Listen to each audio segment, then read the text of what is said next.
At the conclusion of today's meeting, Tilly Pillay will assume the office of the President of the Society.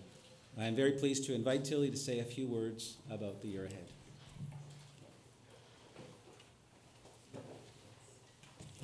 Good morning, everyone. Excuse my voice, I've lost it. I'm going to do my best to speak up. Hopefully you can all hear me. First of all, I would like to recognize Jill Perry. He's going to be our first Vice President, and Darren Baxter QC in the back, who's going to be our second Vice President, and I very much look forward to working with both of them. I say a special good morning to all the past presidents, and Renee, in about 5 minutes, you'll be joining them.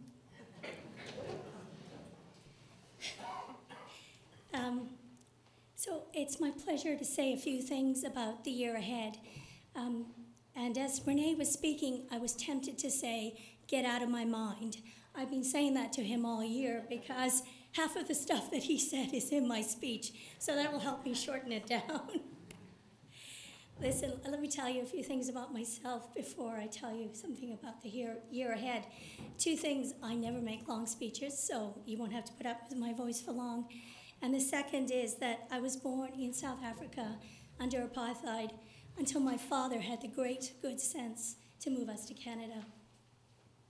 But when we moved to Canada, my family left behind a lot of relatives. My father left his mother and 5 sisters. My mother left 13 brothers and sisters. I have 110 first cousins. We have a huge family. So over the years, of course, we've gone back. And I remember the first time I went back, I was 12 years old. And we went back as a family.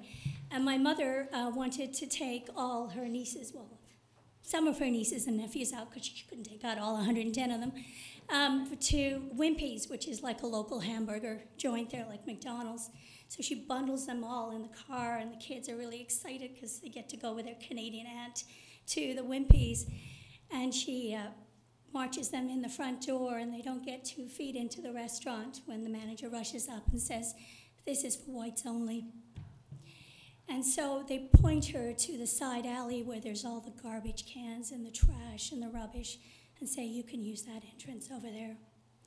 My poor mother, who had only been in Canada a few years, had forgotten what it was like to be in South Africa. And so she was mortified, but being the good aunt that she wasn't not going to give the children her lunch, so she took them around the corner, and they went in that back entrance. Fast forward many years, and I returned to South Africa with my husband, whom the South Africans would call white. And he's seen the country, like many of you would have seen the country from a tourist viewpoint, and it's a beautiful country. But I'm sorry to say that I don't always see that beauty. We walked on a beach, a beautiful white beach in Durban, South Africa. It's a gorgeous day, and I got very emotional because I was not allowed to walk on that beach when I was a 5-year-old kid. It had a sign on it saying whites only. And I have always, and with that came the association of the hurt, the pain, that we lived with when we were children.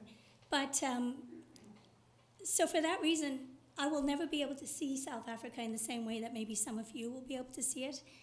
But I share that with you to tell you that this helps to inform the person I have become, as well as my approach to leadership of the society. And I'll say more about that later. So I've entitled my speech today, "Turning the Corner."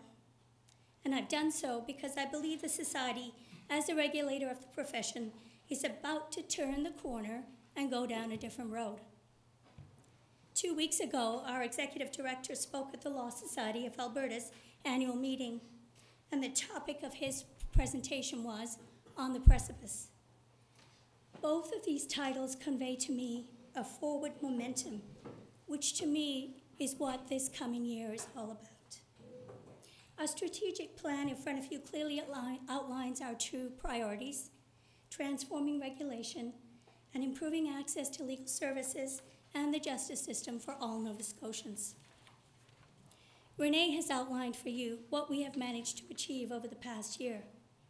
Council now needs to take concrete steps to move us into the next phase of our strategic plan, which is making decisions about what kind of regulatory model we should adopt in Nova Scotia and refining the role of the Society in access to justice initiatives.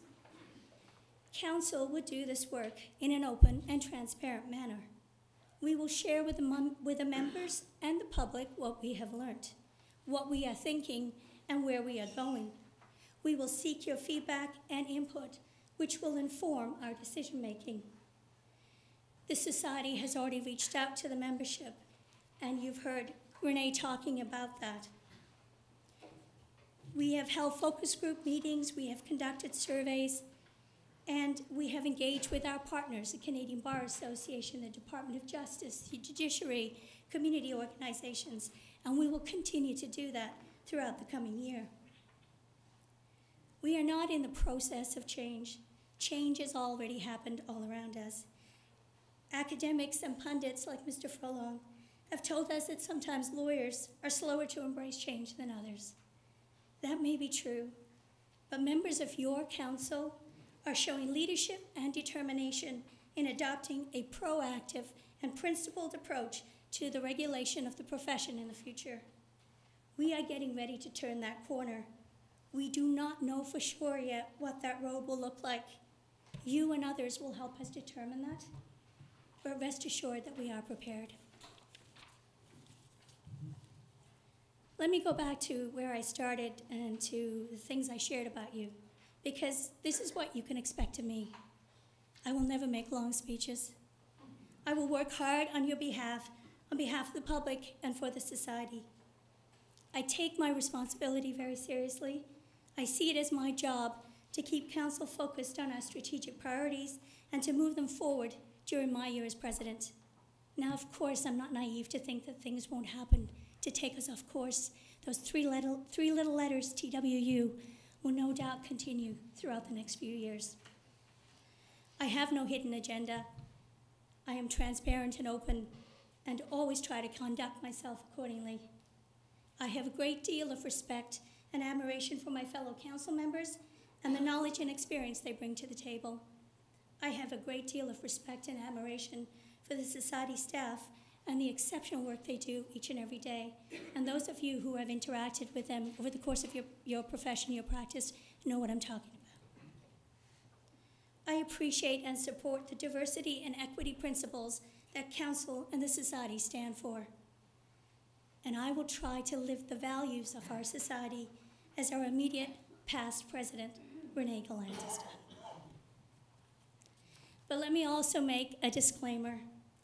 I know it will shock my husband to hear me admit this, but I do make mistakes.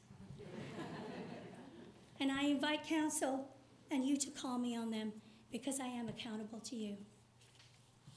As the year progresses, I very much look forward to the many discussions we will have. I invite you to get in touch with me. If there's any aspect of the Society's work that you wish to talk about, I would love to hear from you.